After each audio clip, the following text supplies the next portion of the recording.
Nous sommes entrés dans la société collaborative. Aujourd'hui, l'éducateur est fourni une lunette de soleil. C'est-à-dire qu'il faut former les enseignants, il faut les aider à s'approprier.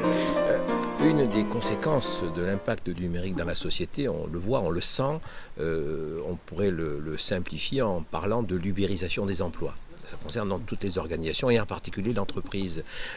Penses-tu qu'on puisse voir apparaître une forme d'ubérisation de l'école?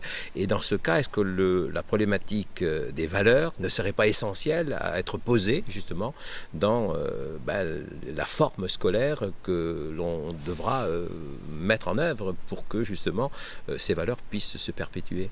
Alors, je crois que c'est un vrai risque parce qu'en effet, si l'école a perdu justement ce qu'elle avait auparavant, le monopole et la capacité à valider les savoirs, il ne faut pas être naïf et trop candide par rapport à la situation actuelle. En effet, si c'est Internet désormais qui gouverne avec les moteurs de recherche, je dirais les activités des élèves, derrière effectivement ces moteurs de recherche, il y a en effet des stratégies commerciales. Je crois que certains chercheurs parlent de pédagogie bancaire, pour pointer ce risque fondamental. Ce n'est plus le service public éducatif qui a la maîtrise de la labellisation des savoirs. Ce sont finalement les élèves eux-mêmes et tous les consommateurs, mais en tant que consommateurs, qui sont désormais tenus dans leur approche spécifique de discriminer entre ce qui relève authentiquement du savoir, ce qui relève simplement de l'information et ce qui relève plus gravement de la désinformation ou de l'intoxication. Il n'y a plus effectivement cette instance institutionnalisée qui permet de régenter, de légiférer, au bon sens du terme, sur ce flot effectivement continu des informations qui nous submergent. Donc le risque effectivement est à la marchandisation de cela. Et c'est la raison pour laquelle l'école doit d'autant plus urgemment faire cette révolution numérique. Parce que oui, en effet, il faut bien encadrer, il faut bien accompagner les élèves. Et moi je ne crois pas en l'idée qu'un jour, il n'y aura plus de professeurs devant des élèves qui assisteront à des cours purement virtualisés. Cette idée me semble tout simplement incompatible avec ce qu'est et ce que sera toujours l'éducation.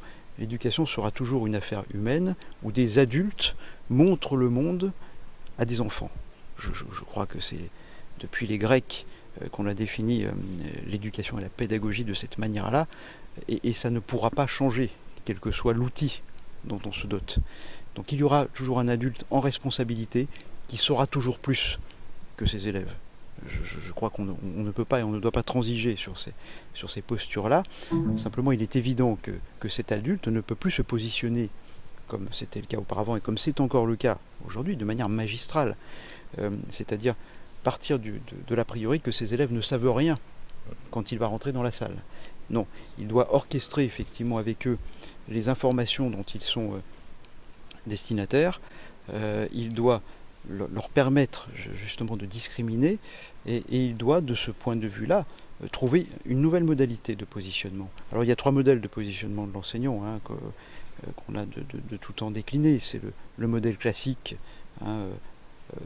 paternaliste, de l'enseignant d'il y a 50 ans, qui était débonnaire et sévère avec ses élèves, qui avait une autorité incontestée auprès des parents et des naturel, élèves. on disait. Naturel.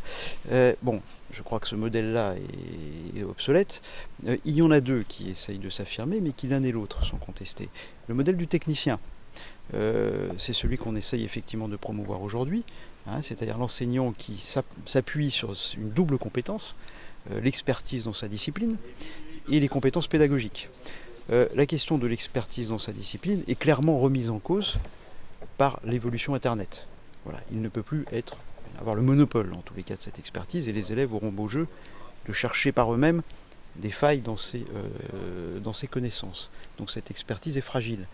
L'expertise pédagogique, je dirais, l'est encore plus, parce que en effet le positionnement et l'affirmation de l'enseignant devant l'hétérogénéité des élèves et des classes a du mal à se faire entendre, et la question de la formation des enseignants, de la formation pédagogique est un serpent de mer sur lequel je ne reviendrai pas, mais on peut dire qu'on est loin de trouver un consensus, en tous les cas sur ce sujet. Alors il y a l'autre modèle qui est, me semble-t-il, redoutable et qui tente aujourd'hui à s'imposer, c'est le modèle de l'animateur. L'enseignant serait une espèce de personne ressource, de relais, devant des élèves qui seraient en autonomie d'idées, devant des postes informatiques. Et c'est quelque part peut-être cette image que certains peuvent avoir de l'école du futur. Je n'y crois pas du tout, parce que ce serait, je dirais, un positionnement qui anéantirait totalement la posture d'autorité de l'enseignant qui, de mon point de vue, est centrale. Il faut qu'un adulte présente le monde aux enfants. Je reprends cette formule qui est une formule de Hannah Arendt. Elle est incontournable. Il ne faut pas perdre de vue ce qu'est l'essence de la pédagogie. Et nous revenons d'ailleurs de ce point de vue-là à la question des valeurs.